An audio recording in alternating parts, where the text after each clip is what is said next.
Genesis chapter 45, verse 1 to 28. Joseph tells his brother who he is. Joseph could stand it no longer. Out, all of you! He cried out to his attendants, and he was left alone with his brothers. Then he wept aloud. His sobs could be heard throughout the palace, and the news was quickly carried to Pharaoh's palace. I am Joseph, he said to his brothers. Is my father still alive?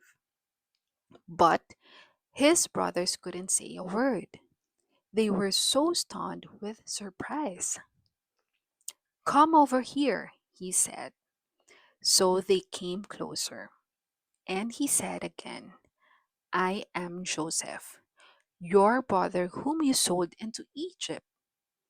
But don't be angry with yourselves that you did this to me, for God did it. He sent me here ahead of you to preserve your lives. These 2 years of famine will grow to 7, during which there will be neither plowing nor harvest. God has sent me here to keep you and your families alive, so that you will become a great nation.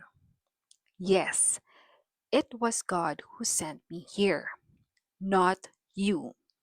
And he has made me a counselor to Pharaoh and manager of this entire nation, ruler of all the land of Egypt. Hurry, return to my father and tell him, your son Joseph says, God has made me chief of all the land of Egypt. Come down to me right away.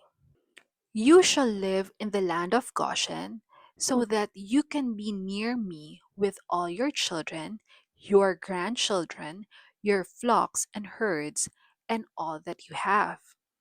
I will take care of you there. You men are witnesses of my promise, and my brother Benjamin has heard me say it.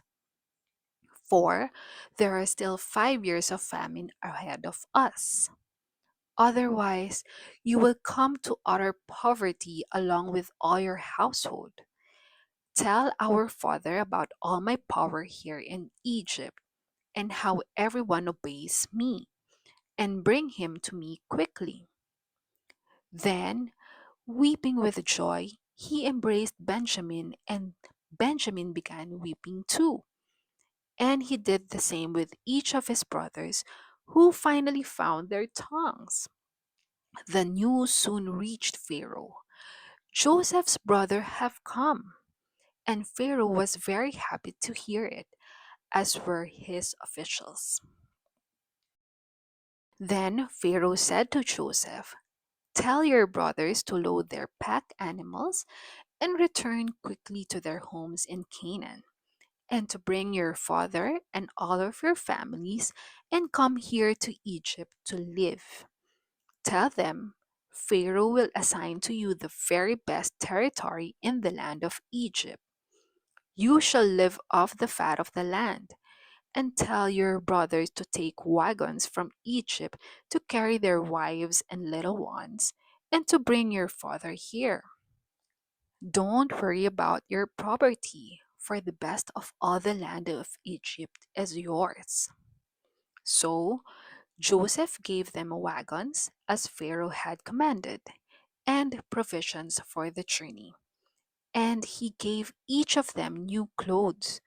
But to Benjamin he gave 5 changes of clothes and 300 pieces of silver.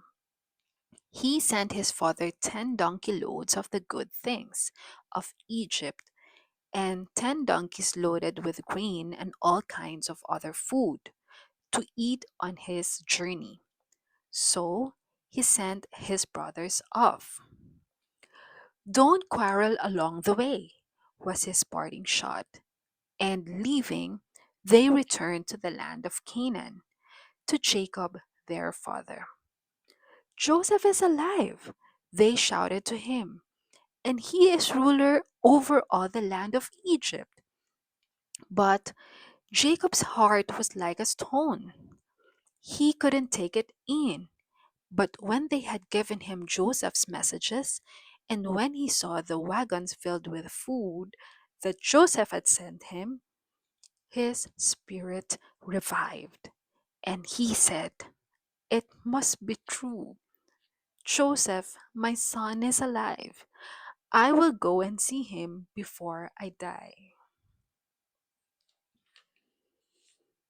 I'll leave these questions with you. Kindly share your thoughts and comment below.